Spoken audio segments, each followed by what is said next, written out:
Welcome back, everybody, to another episode of Dive Into Diet. We're doing this remote today, Lucas. What's going on, man? On location. I mean, no one's going to stop us from doing Dive Into Diet.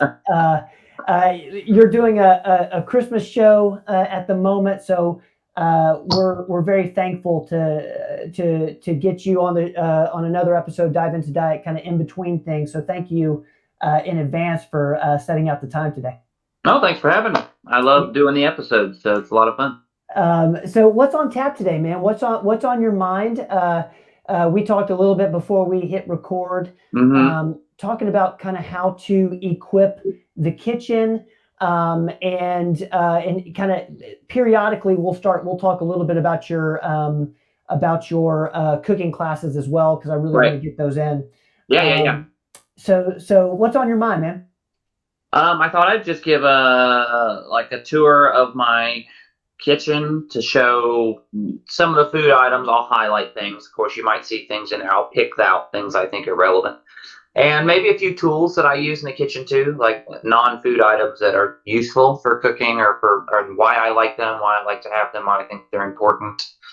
So you get a little glimpse of how I eat in a usual day, and how I prepare the meals. I'm not going to cook on this in the classes. I'll cook, and we'll actually cook together, but whoever comes to take the classes will actually make the food and get to taste the food and all the good things. But this might be a little preview because some of the ingredients I'm supplying, so I have them here for some of the cooking classes. So you get a little sneak peek on what, if you decide to sign up, some of the things you can expect to make. So I love that, and I do have to ask: are you talking to someone like me who is like a complete beginner, and kind of needs to have some of the fundamentals in his kitchen, or are you talking to someone more advanced, like yourself who cooks quite a bit? Is this applicable to both? I think both. Yeah, I think both. Since it's my kitchen and I cook almost every meal every day because I'm self-employed, my schedule's a little sporadic. So I do have a little bit more leeway when it comes to some meal prep that some people who work 9 to 5 every day might not have. My hours are very strange. So it's going to be a mixture of simple, sometimes simple things, and maybe there might be some complex things. But today it's all going to be fairly simple. But most of my meals are fairly simple because I don't want to spend all day cooking. I don't have the time. I do work most days, and it's just my hours I'll have a gap in the middle of the day where most people wouldn't. So I have to, be more time efficient with some of my meal prep. My longest cooking meal would be in the evening for dinner time. I don't eat dinner though until between 9 p.m. and 11 p.m. Really? That's surprising to me. Yeah, now it depends on the day, but if I have a show at the theater, I don't get home until 10:30 or so. Sometimes depends on the length of the show. So, and if I work up to the show, there's not really time to have a nice, the show starts at 7:30 p.m., which is usually when most people are finishing dinner, but we have to be there an hour to an hour and a half early. So I don't really have that normal dinner time. Yeah. Most people, I would say, eat between 6 and 7. You get off work 5, you come home, you sit down 6:30 or 7, and you eat. Well, I'm just getting started then to go do something else. So I eat later, but that does mean I can take more time to I get home and the evening's finally over. And so I'll usually spend the most time cooking at night, either if it's before a Wednesday, which is when I'm in at performance medicine, and I do have to be there in the morning, I'll prep my lunch for work the next day in addition to making dinner. I do that all at the same time. So yeah, it'll be a mixture of complex and simple. It's a long way to answer that question. Well, so tell me, like, when you think of building out your kitchen, what are some of the fundamentals that you think everybody should have? I guess we can start with like basic spices. I know we did a whole series on oils, and I I know you're a big fan of extra virgin olive oil. Yeah, So, so I'm assuming that's in your fundamentals list. it is. Do you want me to take you to my? Should we start at my spice Let's do it. cabinet? Let's Let's start do with it. spice cabinet. I'm going to carry you all. All right. So let me. I have a stand here. I'm setting everybody on the stove. We are on the. You're on the stove right now. It's not on. Is it? No. My spice cabinet. Just for a second. This is my spice cabinet. It's very small, but it's packed. Okay. Now I buy in bulk because you can order these size spices on Amazon. This is onion powder, by the way. Massive. Most of the time, you go to the grocery store, you buy these little things, these teeny little things. Spices are very expensive, typically. Not all of them, but they can add up. And for certain spices that I know I'm going to use a lot, I'll order in bulk on Amazon because it's so much cheaper and you get massive. Like this is like 6 months worth if I use it every day. So that's the first thing. If you want to save money, I suggest you buy in bulk. There we go. So what I'm going to do is just pull out some of my favorite things that I cook with spice list. Can you see me okay from there? Yeah, you're good. You're good. I've got a bit of a shadow on me, but that's my oven light. So yes, you're right. Extra virgin olive oil right here. What's your brand there? Atlas? So this brand is Atlas. It's not. I try a different brand all the time. I don't have a set brand. I'm not like fixated on one. The main thing I look for is, where's it from? When was it bottled? Things like that. So that's what's important. This one, I think I bought this. Actually, I think I ordered this on Amazon. Okay. I think I ordered this on Amazon. So for those listening on audio, he's holding up an Atlas extra virgin olive oil. Yes. Yeah, Atlas extra virgin olive oil. I also store it in the spice cabinet because I can close the lid to the cabinet, and it's in the dark. You want to store your olive oil in the dark. Oh, you don't want it near heat. You don't want it in sunlight or bright light. It's not good for the olive oil. I mean, it's okay while you're using it, obviously, for it to be in the light. It's more of an all day kind of thing. So I've got ground cumin. That's a classic, spice if you're making Mexican food or Indian food. Little goes a long way. So I like cumin. Onion powder is great for making your own sauces like barbecue sauce. Sort of in that barbecue-y area. It's a good filler powder to give it a little. It's not a real strong taste. Onion powder isn't a real strong taste. So maybe we'll do an episode on making your own barbecue sauce. That might be fun. Barbecue sauce is a really sneaky, unhealthy food. People get chicken and they think, I've got grilled chicken, but then it's covered in barbecue sauce. I'm like, so you've got grilled chicken and high fructose corn syrup all over it. So you can make Don't tell me that. Yeah. Don't tell me that, man. I love barbecue sauce. So speaking of barbecue sauce, chili powder. I love chili powder. Not to be confused with hot powder or spicy powder. Chili powder is not spicy. It's more of a smoky taste. The hot pepper, I'm holding chili powder right now. Chili powder is kind of a dark maroon. I don't know if you can kind of see that color. Yeah. The hot powder people probably think of is cayenne pepper. So cayenne is a brighter orangey red, and it's hot. It's spicy. It kind of burns in your mouth. So chili powder is another thing, like the barbecue sauce that gives it that dark reddish brown color is usually chili powder. That's why it's dark. Okay. So I like chili powder a lot. It's a great taste. Probably my favorite overall, I don't know how to describe it. It's spice made from peppers. So all of these things, chili powder is made from ground up peppers. Cayenne is ground up peppers if they're dried and then ground up. Paprika is probably my favorite. So paprika, if you've never had it, it's not spicy at all. It's like a mix. It's like a smoked tomato almost. I don't know how else to describe it. It's a wonderful, wonderful smell, and I like if it's from Spain, there's a specific like breed of the plant. Or they smoke it a certain way. Tastes great. You can find it on Amazon. Spanish paprika. I'm holding a giant paprika container. It's wonderful for cooking. Some uncommon spices that the reason I don't have them in bulk is because you don't need much, and because a little goes a long way, and they're just not commonly used. Would be ground cloves. Every grandma has this in their cupboard. It's this teeny tiny little bottle of cloves.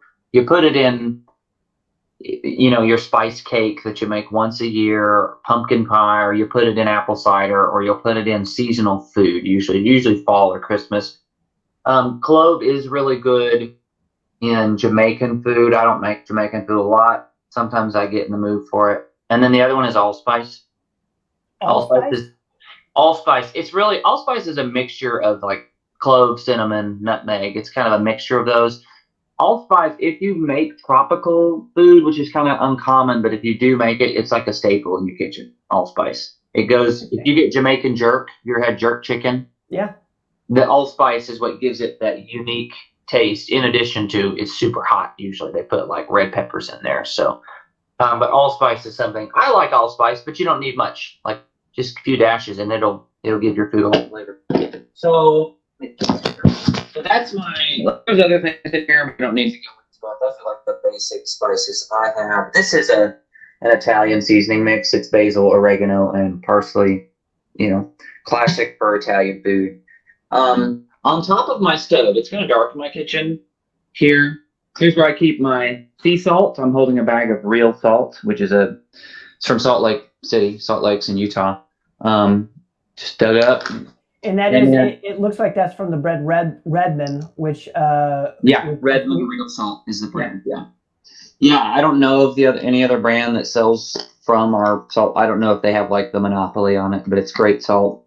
Some trace minerals, things like that in there. And if I want larger pieces of salt, like on top of some, like those nice big crystals, I have just plain sea salt that I grind up. Red wine vinegar, Mexican deglazer. For deglazing is when you have some burnt stuff in your skillet, not burnt in a bad way, but just kind of charred. Pour some vinegar in there, kind of makes a good sauce. I use vinegar a lot when cooking. So that's the spice stove area. Another oil I'll use sometimes is, toasted sesame oil. So it's a massive jug of it. Again, I buy in bulk for that. That's a rare occurrence. I use it sometimes. It seems like that would be for like an Asian dish, like some sort of stir fry. Yeah, it's really good on if you cook like a salmon fillet after you're done cooking it. A little sesame, it's really tasty. So those are the spices. I guess we could move to my fridge. Yeah. Let's so we started with spices. Then let's start with let's go to some staples. Things that we always have. You're now in my fridge. Everyone's inside my fridge. So I will pull things from behind you to show you because the light's better. So right now, what do I got working with? I have been doing as an experiment, we talked about the carnivore diet. I've been doing a modified so I can eat fruit, the Paul Saladino version. I am not on that now. So the reason I'm saying that is you're going to see things that are not allowed on that. So you might be going, wait a minute, aren't you on that? No, I'm not. I'm sort of just in a break now. It's a perfect time to have a tour of my pantry. This is my regular kind of day-to-day when I'm not doing an experiment diet, what I'm eating. So, okay, to your left of you, I have some cherry tomatoes. I like cherry tomatoes. Some people can't tolerate nightshades, which a tomato is a nightshade. So I don't seem to have any ill effects from them. And I like the taste. They're very versatile. Cherry tomatoes, you could eat them just as is, dip them in olive oil or eat them with cheese. Or if you're cooking, they make a great fresh thing. I usually, when I cook veggies, I like a mixture of fresh things and cooked things. Okay. So I'll cook a bunch of vegetables, but I usually like one vegetable or fruit, tomatoes technically fruit. I usually like something fresh to go on top. So it's like a hot thing and then a cold, fresh pineapple or fresh mango mixed in with the cooked stuff. It's a nice thing. So this is a bag of fresh cilantro. Cilantro is a love-hate thing. Either it tastes like soap to you or you absolutely love it. I absolutely love it, so I use it all the time. Just ate some for lunch. So I had tomatoes as well. I have a bottle behind you of Bragg's liquid aminos. You ever heard of it? It's a nice alternative to soy sauce. Soy sauce tends to have too much salt and a lot of gluten in it for those. I'll eat bread every now and then, but I don't want to include gluten constantly if I don't have to. And this tastes great. It's a healthy sort of alternative. It's gluten-free for those of you who like Asian food but can't do it because there's so often gluten in soy sauce. So liquid aminos is great. And it lasts a really long time. It's fairly cheap. This is a massive bottle, and you don't need much, just a few spritzes in your food. So I have a bottle of red wine. I do not drink, but I cook with red wine, especially Italian food. The Bolognese that I'll be teaching people how to make in the second cooking class is Heart Healthy Italian. This is one of the ingredients. So, and the nice thing is if you cook with red wine, wine keeps indefinitely, and especially after you've opened it in the fridge, and you don't need a ton. So like you buy this bottle, it's good for months and months and months and months if you're going to cook with it. So I like cost efficiency. So I haven't, this is an ingredient. Okay, you asked me about simple and then some complex. I don't know if I call this complex, but it's kind of a niche ingredient, but I use it all the time, is tahini. Have you heard of tahini? No, I have no idea what that is. Tahini is a Mediterranean, a Middle Eastern type of food. Usually, it's just ground up sesame seed. It's like peanut butter made out of sesame. Peanut butter made out of sesame. It's like a nut butter, but made out of sesame seeds. Huh. Okay. So it's wonderful. It's really tasty. It's very versatile. It can go sweet or savory. You can mix it with all kinds of stuff. I usually just dip a spoon in here and then like flick ropes, like little streams of tahini on top of chicken or vegetables when they're done cooking. It's kind of pricey, but if you go on, I bought this on Amazon, and again, this is a big. Most of the time you buy tahini, it's in a teeny little thing, and it was fairly inexpensive, and it's lasted me for, Lord, I bought this last year, and I use it off and on. But it's a great thing. It's good for people who don't really feel confident cooking, because say you may not be comfortable cooking, but you can at least, cook some chicken. Like I can cook a basic flavorless chicken, right? Well, you put salt on that chicken, some of this tahini, and it's going to taste like you got it at a restaurant. Tahini's really good. So that's a good tip. Heavy cream. Oh yeah. This is just heavy whipping cream. It kind of looks fancy. It's Shamrock brand, but it's just heavy whipping cream. I use it in my coffee. So, and beef tallow for cooking. It's just fat from beef for cooking, left over from carnivore, but it's a great. If you don't want to put olive oil in a skillet, which you shouldn't, tallow is a good thing to throw in the skillet to melt down to cook your saute in. So, my fridge is mad at me for leaving the door open. Okay, this is liquid monk fruit. Okay, This is going to be a staple in our cooking class, the first one that we do, because it's a calorie-free, organic kind of sweetener, okay? And it sort of can take the place of sugar, and it's really useful. Typically, you store it in the fridge once you've opened the liquid kind. They make granulated, which we'll see in a second when we go over to the other side of my kitchen. This is Irish rolled butter. When you make Irish butter, they ferment the cream before they turn it into butter, so it's a little bit better for you. The cows eat grass. That's all they eat. So the fat they produce is much healthier, and it tastes so much better. The reason Irish butter is it's very yellow compared to regular butter. The reason that is, it's beta carotene from the grass. So the plants that they're eating are coming out in their cream. So their milk is a brighter yellow, and there's more color to it. It's not an artificial additive.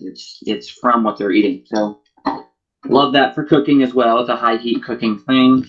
Let's go down to the like. Okay. So what do I got here is I have some eggs. I typically like to go pasture raised. The grocery store I was at was out of them, so I got cage free, which is whatever. That's okay. I always have eggs in my pantry because You can always boil 4 or 5 eggs if you're in a hurry and you want a meal prep for the next day and you're not feeling particularly creative. So I'll boil some eggs. I have green onions. I'm holding like basic, cheap green onion. Green onions are awesome because the flavor is a little different than like a big onion, which we'll see in a second.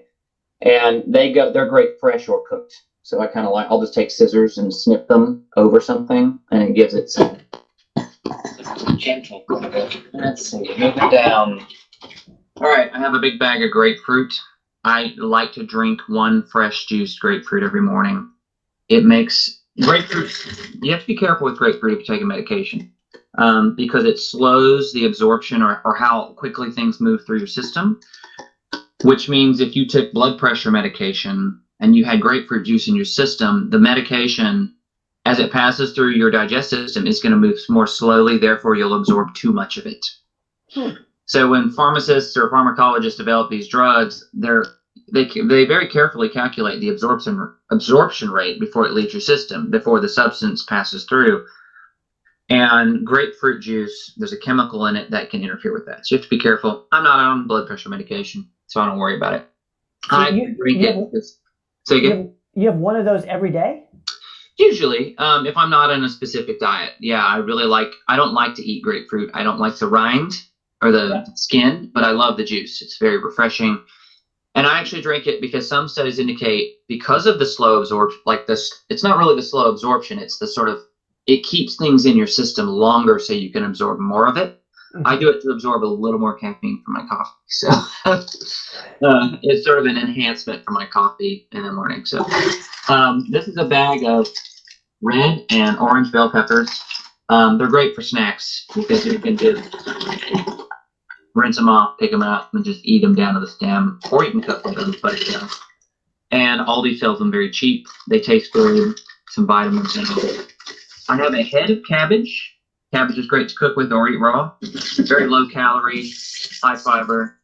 I've got a bag of mangoes because when I cook things, I like to have pieces of mango sometimes. Like with chicken or vegetables, it's really good on top. My favorite onion is red onions. I like red onions the best. They taste the best. Generally, they carry a few more nutrients than the other onions that would be white or yellow onions.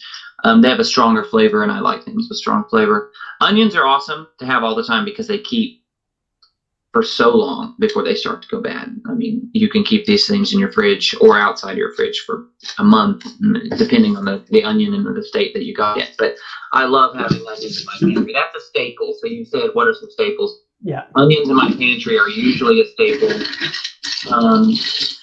This is a bag of limes, also a staple. I knew you'd have limes and lemons in there. Yeah, this is one of 2 bags that I have currently. And then here is my bag of lemons. So I have a bag of lemons. I juice them to drink the juice, and I zest them, or I juice them to pour on my food while it's cooking. Sort of can take the place of vinegar, if you want some tang, but don't like vinegar. So I have a bag of sweet potatoes because, again, that's another quick. Yeah. Shut up. That's another quick one. You can throw a sweet potato in the microwave for 8 minutes. And you've got a sweet potato ready to eat. Sweet potatoes are I consider the healthiest of the potatoes because they contain a lot more vitamins. That's why they're orange. It's beta carotene. Again, it's vitamins. It's more nutrition for the carbs and the starch that you're getting because they do contain a good amount of starch. And I do have a bag of apples. So an apple, again, if you're going to exercise, is a really good thing to grab on your way out the door. It's quick, convenient. So a lot of my produce is about convenience. There's some cooking produce. It's a mixture of cooking produce and convenience. This time, what I have is mostly convenient. Apples. I have bananas on my table, so I'm down to 2. I got to get more, but I'm down to 2 bananas. And then on my door here, let me show you my door. Can you see my door? Yeah, I can see that. There's a lot of random things, most of them unimportant. I have like 3 or 4 bottles of mustard. Mustard is really good for cooking. It's good for making salad dressings. It's a very versatile condiment, and it is very low calorie. Doesn't have really any sugar in it. always check your ingredients, of course. So that's the main thing that sticks out of the door. I've got, like milk and magnesia, but nobody's cooking with that. And I have some apple cider vinegar. So that's a great thing to cook with too. Also great for barbecue sauce. So there's my refrigerator. I'm trying to think. This is my supplement cabinet. It looks crazy and it's kind of dark. I don't take all of these. Okay. We'll do a separate podcast about all the supplements I regularly take. That would take a full episode, but I want that. Yeah. Oh, tools. Let me show you some tools here. Okay. My tool list is pretty short. It's like 2 things. 3 Really? things. 2 or 3 things. Maybe 4. I don't know. I'm lying. Okay. So this thing right here. Yeah. I alluded to this during the lemon and lime episode. This is the juicer. You cut up your lemon, put it on top, grind it. Has a little built-in cup, catches the seeds so they don't fall down in your juice. What I do is I juice my grapefruit under this, take the top off, and then just drink it all. It's delicious. So that's crucial because I use lemon and lime juice in almost all my recipes when I'm cooking vegetables. I like some citrus juice on there. And the other aspect of that is this. This is a cheese grater, but it has a zester. The little side, there's a bunch of little sides, but it's pretty obvious what the zester is. That's how you get the nice lemon and lime zest off your citrus fruit. Again, I put those in. For my lunch today, I had some ground turkey and I zested 2 limes in it. So those are my 2 main tools other than the basic cutting board, knives. For big cooking, this is an InstaPot. Can you see it? Yes. So you're a fan of that. I am a fan of InstaPot because, like, if I'm going to go to the theater and I don't want to come home after and cook, I kid you not, I have prepped a roast for cooking in about 1 minute, like including opening the package. Take a knife, slice open the package, dump the roast in the InstaPot, and push 2 buttons and leave it. And I come home, I add some water, of course, and I come home and I have roast beef waiting for me after a show. It's a safe thing to leave running generally. It's a pressure cooker, so it works faster. So that is a lifesaver when it comes to timely cooking and things like that. So yeah, I love the InstaPot. And the other tool is more of a beverage tool. Let me show you. I don't know if you can see. This is a coffee station little thing I have. Yeah. The all-important coffee station. You gotta have it. This is a Keurig. It's just convenient for time. But if I had the time, this is what I use. We had a providers meeting. This is what I made that coffee with, the strong coffee. This is a French press. It's like $10-15. There's actually coffee in here right now that I'm going to finish after this episode. I like French press because it's a lot stronger. Most people probably steep their coffee for like 4 minutes, 5 minutes. I steep it for about 30 minutes. So it's like tar when I pour it into my mug, and it's delicious tar. And that's how I make my coffee. So that is an important tool in my kitchen. And let me see here. I guess the other thing, this is good for you if you're in a hurry, even faster than the Keurig, is this. This is Four Sigmatic instant coffee. You can actually mix this. It's not the best, but you can mix it in a bottle of water if you're really that desperate to have coffee. Cold, shake it up like a smoothie. But it's mixed with lion's mane and chaga, so it's like a kind of wake you up and help you focus a little bit. So I really like Four Sigmatic if I'm in a hurry. The last thing, it's not mandatory at all. It's so nice. Is this little thing? You hold the button. It's spinning at a very fast rate. For those of you that can't see, it's this little device. It's like a whisker. Believe it or not, when the batteries are fully charged, I've made whipping cream with this. I just experimented with it. I just stuck it in a mug of heavy cream, and it stiffened up like whipped cream that you put on pie. So it's a really cool device. It's great for like frothing up your coffee. Those of you that really, really, really like coffee, which is I'm one of those people. So that's a fun tool, not at all required. The last thing I want to show you, last 2 things, is this. Can you see? What's that? Yeah, red lentil. Red lentil pasta. So I'm going to send you a picture on this. Red lentil pasta. I believe that everyone, well, caveat, if you can tolerate beans and lentils, that is, in your stomach, But here's the thing: most people who can't tolerate beans in their stomach can't also tolerate gluten because they kind of are. Yeah, but if you have no trouble with beans, I recommend swapping out all your pasta for this. And this is Berea brand. It's like a mainstream brand. It's not some weird organic, expensive brand. You can find this in most grocery stores next to the regular pasta. They sell different shaped noodles. They sell spaghetti, linguine, all the different types of noodles. It's made 100% of red lentil flour. It doesn't taste weird. It doesn't taste like beans. Pasta, when you really get down to it, doesn't have a strong flavor anyway. Right. Like pasta, there's not like a distinct taste to it, not a strong one. It comes off as al dente pasta, but the payoff is so much better nutritionally. One serving of this is 13 grams of protein, 6 grams of fiber. It's a massive dose of both of those nutrients versus pasta, which white pasta is going to give you like 2 grams of protein maximum, and almost no fiber. So this is like if you ate a meat sauce with this, you're eating 80 grams of protein for dinner, if not more. It's a massive amount, so which is good. So I really like red lentil pasta. I always keep cans of wild caught tuna. Again, if I'm in a hurry, I just grab a can of tuna. That's interesting. And then avocado oil spray. They make it in spray form. This is for those of you who, want an easy way of cooking. Spray it in your skillet. It's ready. High heat oil, safe. So avocado oil spray. Yep, it's a spray form of avocado oil. Doesn't have any additives in it. I got this at Publix, I think. Comes in a 2-pack, so it's pretty cost effective, and it lasts such a long. Like this bottle, it says there is 1,532 servings in it. So that's like, now I bet you a serving's like a teeny little spritz, but sometimes that's all you need. You just need to lubricate your skillet before you throw food in it. So this is really great. It's a high heat oil, so it's not going to smoke, and degrade quickly. So those are the main things in my kitchen. I do occasionally bake at Christmas time. Really unhealthy food. One of the things I'm going to talk about, the third class we have cooking is a holiday prep class. And yes, there will be some healthy recipes. But one of the things that's important to me about diets is the ability to sustain them. If you can't adhere to the diet, it doesn't work because you're not in it anymore.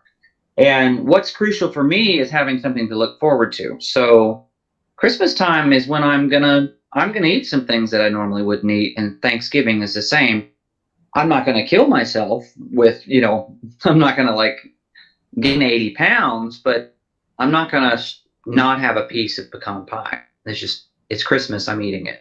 Because if I'm good all year with my diet, if I'm fairly clean, if I do a good job, I think we should be able to reward ourselves with a little bit of outside of the norm eating. And if you're healthy metabolically, that shouldn't cause you a lot of trouble. If you've taken care of your metabolism, you should be able to handle a piece of junk food twice a year or 3 times a year. That shouldn't be out of the question. Excluding those of you who are, lactose intolerant. Obviously, You're not going to drink eggnog at Christmas because you'll vomit. But those people who are just trying to lose weight or just trying to eat clean, that's great. And I think the actual best way to do that is to allow yourself to indulge every now and then. Otherwise, you have it's like you have nothing to look forward to when it comes to, dessert or a treat or a reward for your work. So I think it's important to give yourself a break every now and then. So it'll be a mixture of things. That's a little preview. There will be healthy versions of Christmas dishes, but some of it is going to be just, you get to live a little. So, for the people who are watching this in December, what Lucas is referring to is he's got 3 cooking classes coming up at Performance Medicine of Johnson City. I believe it's the 7th, 14th, and 21st. Yep. December 7th, December 14th, and December 21st. At the end of this video, we'll put up the flyer and kind of detail what each class is about. So you'll get, how long is the class going to be, Lucas? 2 hours. It's 12 to 2. So 12 to 2 on the 7th, 14th, and the 21st. Lucas is going to walk you through a couple. The first one, I know there's one healthy, hearty Italian. Yeah. So the first class is going to be like healthy, quote unquote, sugar free, excluding naturally occurring things, healthy snack alternatives, and they'll be indulgent. Like these are going to be like candied nuts, stuff like that, candied nuts, homemade chocolate, things like that, that you would otherwise think are very unhealthy, but we can make them healthy or healthier. And then the second class is hard, healthy Italian. So I'll be teaching people how to make my version of Bolognese, which is a traditional Italian meat sauce dish that I really like. And then the third one is going to be sort of holiday themed. So that's the. And what is the cooking level in terms of like, okay, beginner, intermediate, and advanced? Like, who is it for? Is it for intermediate? It's for any of those people. Okay. Yeah, so the idea I'm playing with is I've been typing up sort of to be able to give a handout to people as they leave some of the things we've done, so they have it written down. They don't have to sit there and write notes. I don't want them to have to do that. It's going to be, I'm doing a, like, if you have plenty of time version, like if you're not in a hurry version, which is a little more advanced, of course, it's going to taste the best because you can kind of do more with it. But then I'm going to do I have no time version of some of them, not all of them, but so it's going to be like a version that normally you use the stove, but you can actually do it with a microwave. So it'll be like a spectrum for each dish. So not every dish, but some of them I'm going to go, okay, here's the long version that we're going to all do together. And while y'all are doing it, I'm going to show you how to do 5-minute, 2-minute candied nuts that you can eat immediately. So that kind of thing. I love it. it. I know I'd probably lean towards the microwaved version. But as I'm sure, but it's good to have these different alternatives. It's good to have like, there might be time when you want to spend an hour and a half, really kind of preparing a dish versus, rushing out the door. And there's going to be other times where you need to rush out the door. Right. I find usually with desserts, especially if we're making kind of an indulgent snack, for me, if I spent more time making it, as long as I didn't burn it or ruin it, it tastes better. Because I know the work I put into it. I was more careful, things like that. That doesn't mean that a quick recipe is going to taste bad or that it's not good, but it's just, it's nice to be able to put work into it and then take your time and enjoy the work. So yeah. Real quick, because I know you got to go. Kind of a hot take: air fryer or InstaPot? Oh, that's tough. I have an air fryer. I didn't show you that. Somebody gave it to me. It's an Emerald, one of the Emerald Lagasse, like little oven, but it's an air fryer oven. I like them both. I use my InstaPot more. The air fryer, I find, this is just me, somebody else out there might have a better way of using it, and I'd love to learn from them. I find it's more just like using the oven. It's just smaller. Mm-hmm. And typically dishes that require grilling or frying like that are a little more time intensive than you still have to prep the meat. You have to toss it in something, you have to coat it in something, and then you have to spray your pan, and then you put it in the air fryer so it doesn't stick and things like that. So there's more steps. Whereas with the InstaPot, it's a pot. So it's the idea, we're cooking more of a wet, you just put liquid in there with whatever you're doing, and you can just leave it. You've got to watch an air fryer. You got to put food in there, and you have to stay. You have to watch it cook, or else it'll burn. Whereas with the InstaPot, I dump all my ingredients in there, seal it, push go, and I leave. I can do whatever I want. Got it. So I'm not saying the InstaPot is superior, but in terms of time efficiency, I think it's superior to the air fryer.